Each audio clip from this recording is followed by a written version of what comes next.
So this is Wednesday.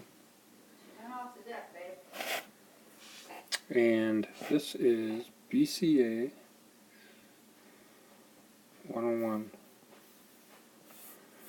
We rechecked addressing, talked about the internet, some technologies, talked a little bit. Actually, the students had some time to work on those group projects from Monday. Alright, talked a little more about protocols. Here we talked about mail, simple mail transfer protocol,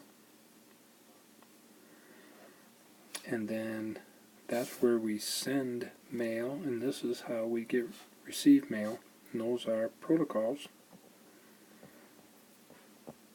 rules for transmission to make the mail work. So we did an example like I can be at home and I could send an email. For my email, the faculty email stored here at NIAC, but the student's email stored somewhere else. Google email here, Yahoo email here. So I send an email from my Google account to a Yahoo account, and then what they do, if Yahoo gets a Google email, it transfers it over to here, and then when I want to read my email, so wherever I'm at on the internet, I go out and bring that email back in from my account. That would be a POP or an IMAP. The transferring the email around is SMTP, Mail Transfer Protocol.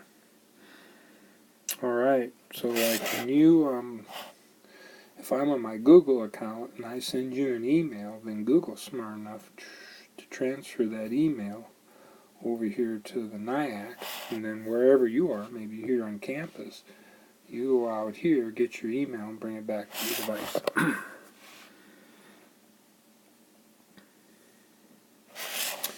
We talked about Wi-Fi in the home. You have a logical address, and they would be private, and when that information moves from your house out to the internet, it does network address translation, and then you get a public address to use out on the internet.